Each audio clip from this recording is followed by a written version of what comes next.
Hiya, right guys, it's that time of year again. I need a bigger garden. I'm going to start one of those Just Giving things where you can all chip in money and buy me a bigger house.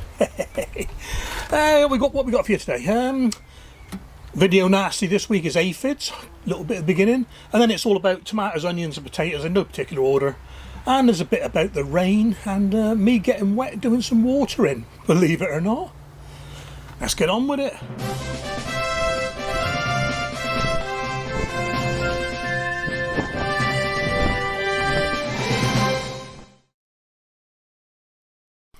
Okay then, here we go with everyone's favourite, the aphid, and these are green fly on my aubergine, eggplant if you're over in America. You can see the big green fly, the little tiny baby ones. The female doesn't need a male partner, she just drops babies out of her back end like they're going out of fashion. But do you know what the brown ones are? I'll give you a few seconds to think about it. In fact, rather than just come out and tell you what they are, I'm going to tell you a little story. Little parasitic wasp flying along sees a green fly, lands on the green fly and lays an egg in the green fly. 2 or 3 days later, the egg hatches into a larva. The larva cuts a slit in the bottom of the green fly and it emits a gooey, sticky ooze and sticks the green fly to the leaf. The larva eats away at the inside of the green fly, and after a while, when it's got all its nourishment, it pupates, turns into a pupa, and the metamorphosis takes place, and the little larva turns into an adult parasitic wasp. And to get out of the green fly, it cuts a hole in the back end and escapes, and what's left behind is the brown casing of the aphid, and they're called aphid mummies. So if you see those on your plants, you know you've got some friends around. The only good thing about aphids really is they're quite easy to control. Soapy water, loads of organic friendly insecticides, pesticides, get rid of them. And on this last snapshot you can see a couple of different stages of the mummies. The top one has been vacated some time back, and the bottom one, I'm guessing the wasp is just about to emerge. That's about the closest up I can get with my camera. Not bad. Well, here we are with my tomatoes. Now, they say that necessity is the mother of invention, or something like that anyway. And I've been using ultrasonic toothbrush for quite some years now to help pollinate the tomato flowers. And with they're so clustered like this, oh I got to cut that one off. When they're so clustered, sometimes it's a bit awkward putting your hand amongst them all. So what I've done, I got myself a bamboo skewer and whipped it onto the shaft of the toothbrush with a bit of buttonhole cotton and some super glue, and it works a treat. And get right in there, look. Not that I need to with these ones because they're on the outside sort of thing, but extra reach, look. And it simulates a bumblebee or a honeybee or a wasp perfectly. And you can change, if I turn it off, you can change the patterns. Yeah, that's a good one. And sometimes you can see the clouds of pollen coming out of the flowers. I think it's working because I've got quite a few tomatoes.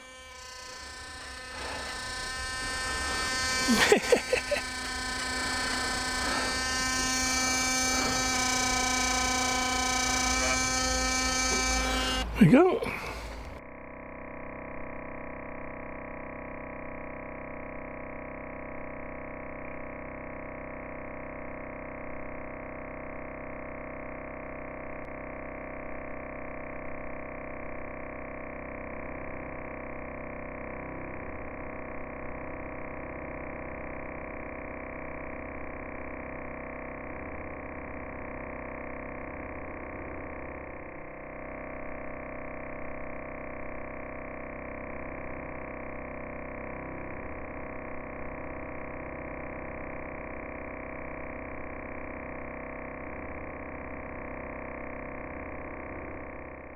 I just had a quick look at the kohlrabi. It's coming on rather nicely. White ones, purple ones. And I got to the one at the end here and I thought, that's a funny one, it's 2 colours. And I realised it's just absolutely covered in slugs, look at that. And they are some mean looking slugs. And I'm going to throw those on the path, ready for the crows to eat and things. There you go. Oh, they can't fly. There you go. Sure. I'll put some more grazers on them because it's been washed off with the rain, I expect. And it'll be alright, I'll grow back.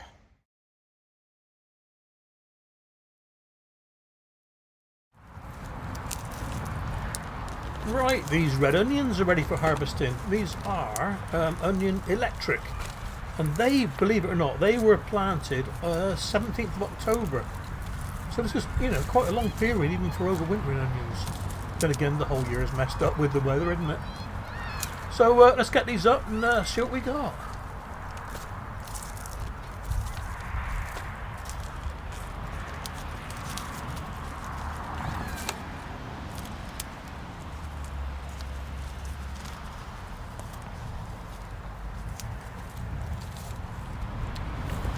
Well, happy with that, as they say. Just a shade under 3 kilos.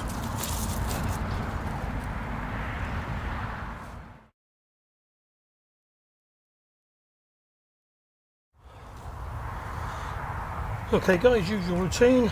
Oh god, that's hurting on my leg. Wood chip.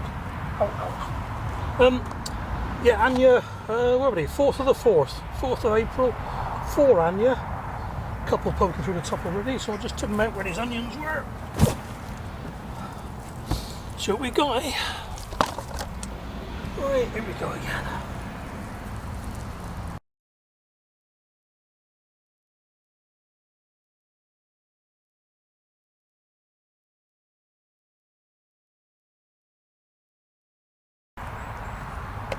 Let's get myself a bench up here, much easier.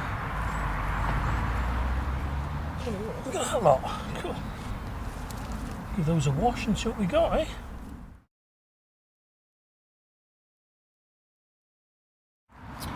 Right, and more onions. 17th of the 3rd, so these are 2 weeks older than the other lot.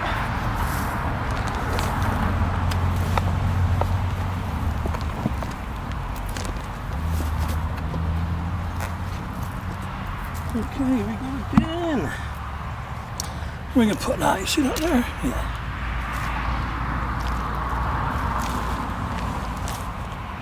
Crikey, here we go then.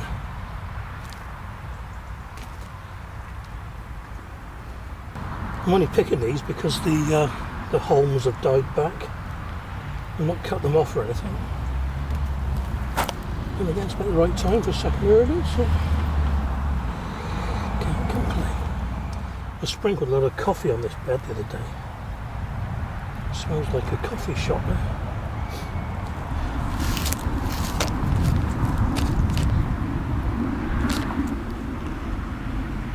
Too bad. Let's go and get them washed off.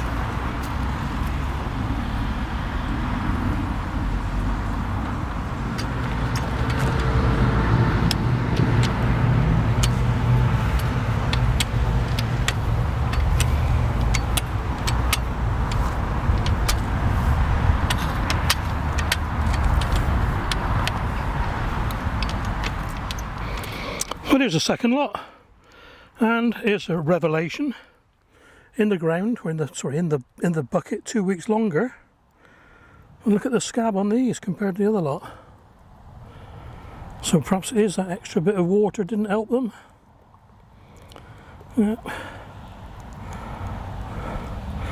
So a lot of these will be cut up and thrown away. I'll take the top off that one obviously and use the bottom bit, but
And here we go, straight after the rain, up the allotment to apply some Nemeslug.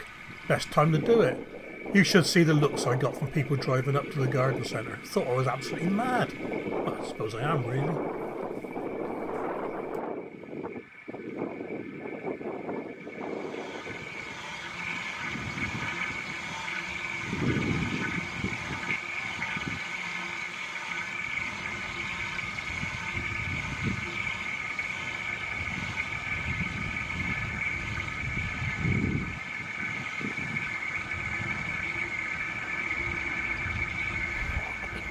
Alright guys, in the greenhouse doing the old tomato rounds that I do every day.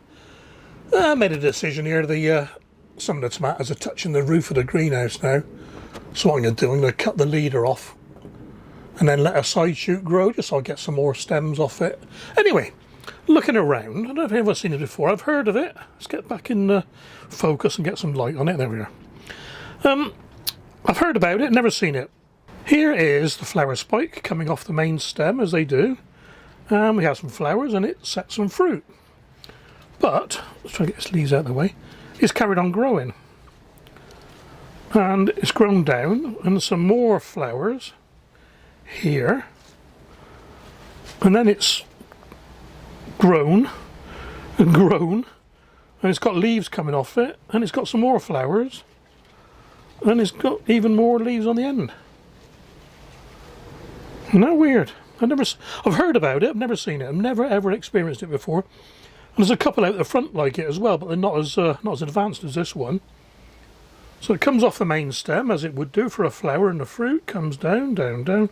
More flowers, leaves, more flowers, more leaves on the end. Isn't it weird? So I'm at the front garden now then. And there's your normal flower stem coming off. Set fruit and flowers, and then there it stops. Here we are on the same tomato vine. Flower stem coming off the main stem. Set fruit, and there we are. Leaves growing on the end. Isn't it weird? I've never seen it before. There we are, twice on 2 tomatoes. I'll start picking some of these soon. Look at that lot down there.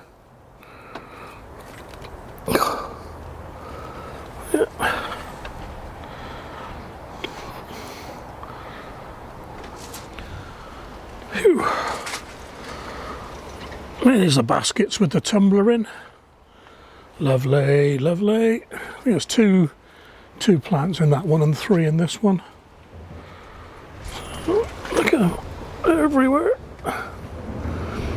What's good about the tumbler is even though they sort of set fruit all at the same time, they take a couple of weeks to change colour. Oh, where are we? Get round here. You know, so even though we got some red ones, we've got loads of green ones still coming. And they'll carry on doing this for about 3 to 4 weeks. And I'm into my 2nd week of picking now, so fantastic. I know Steve at Steve's Seaside Allotment Garden praised them the other day. I totally agree with him. Fantastic tomato. Just that mine are in baskets and his are in pots on the ground. Better pick some for tonight's salad, I think. Cool. While I'm at the front, it's a quick look at the single seed potato challenge spuds. So all the ones sort of here are the cuttings, and all the ones over that side of the eyes. A little bit of damage to this one, but it'll be alright. Anyway, what I was doing the other day when I was watering, when I needed to water, I noticed, if I can get in there again, spuds poking out. There's one there. I think this one's got some as well. Here we are. One down there. I'll cover it back up before it goes green. Oh, another one there. So, lovely jubbly. And that's a, crikey, that's a fair old size. Let's get rid of that leaf. And a worm there. Look at the size of that. Right, like I say, cover them over. Here's my attempt at the giant potato, and the wind's taken a toll a bit. It's pushed it over, but still growing. Just want to show you the size of that stem. Massive. I daren't to fertile around in there too much because I might do more damage than more harm than good. So, and here's the rest of the condor.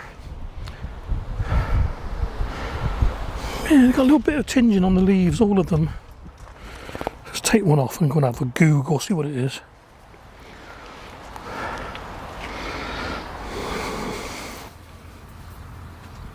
Well, like I said, all over the place this video, so back to onions now. And down the centre of this bed, bed 1, we got lettuce on the outside, then we got leeks, then we got onions in the centre, then leeks, then lettuce. So anyway, picking the onions. These were sown on Boxing Day last year and planted out on the 3rd of June, I think it was. I could have left them a bit longer, I suppose, but one of them had the top folded over already, so that's a good sign. The rest are going to follow suit.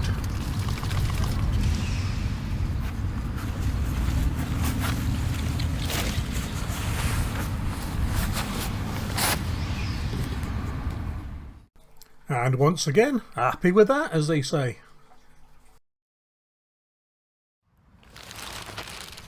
Right, these cabbage have got to come out.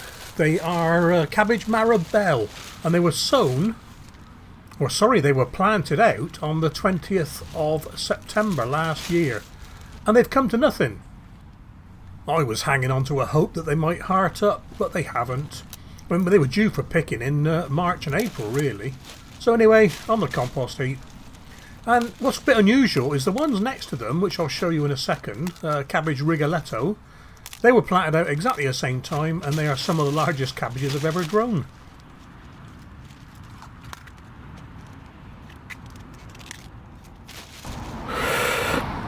And in comparison to those Marabella, these rigoletto were planted exactly the same time, and they're hearting up very, very nicely. It's about 10 inches across, that one, and yeah, good 8 inches that one. I think this is the biggest one here. Yeah, huge. It's got to be a good 10 inches and a good leaves as well, and not much damage, he says. Just hope they can last a few weeks more, just in case I do a show. Oh, there we go, another bed planted up. Whew, got some more onions to pick up somewhere. Where are they?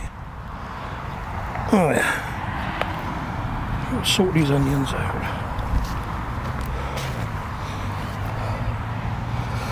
Pick those tomorrow. Something to do. Oh, that potatoes there. A bit green.